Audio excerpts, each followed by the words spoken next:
The work was finished. The heavens stretched wide and complete. The earth stood full and alive. Every detail had its place. Every rhythm was set. The Bible tells us in Genesis chapter 2, verses 1 to 3, that by the time the seventh day arrived, God had completed all the work he had done. Nothing was missing. Nothing was rushed. Nothing needed fixing.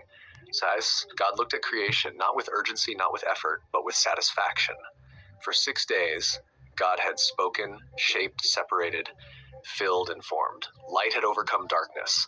The sky had opened wide. Land had risen from the waters. Life had burst from the earth, the sea, and the air.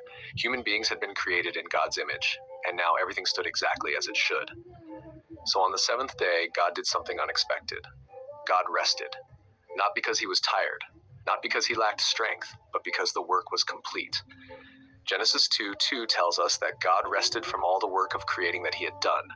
This rest was not empty. It was full of peace, full of meaning, full of delight in what had been made. Creation paused, not in silence, but in harmony. God stepped back, not to abandon the world, but to enjoy it. Then God did something even more remarkable. Genesis 2:3 says that God blessed the seventh day and made it holy. Out of all the days, God set this one apart. Not for building, not for producing, not for striving, but for rest. This tells us something important about God. God is not only a creator who works, God is a creator who values rest. From the very beginning, rest was woven into the design of life. Before people were ever tired, before work was ever hard, before time ever felt rushed, God showed that rest is sacred. The seventh day reminds us that life is not only about doing, it is about being present, being thankful, being aware of what God has done. God rested to show that creation was not incomplete without constant effort. It was already good. And in that rest, God invites humanity to understand something deeper, that our value does not come from endless work, that our worth is not measured only by what we produce, that stopping is not failure, rest is trust. When God rested, he showed confidence in what he had made. He showed that the world could continue in the order he had set. The seventh day stands as a quiet but powerful message that life is more than motion, that meaning is found not only in achievement but in reflection, that peace is part of God's original design.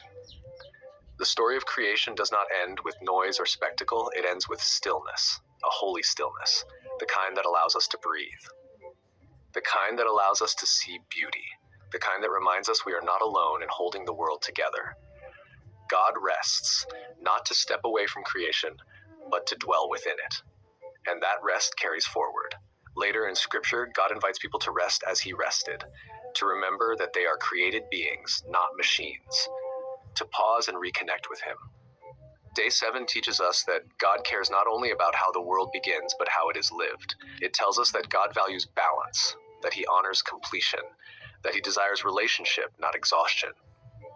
The seventh day is God saying it is enough work, enough striving, enough proving. Creation is complete, and it is good, very good. And the same God who rested on the seventh day still invites us today to step into that rest, to trust, to reflect, to remember that the world does not depend entirely on our effort, because God is still God.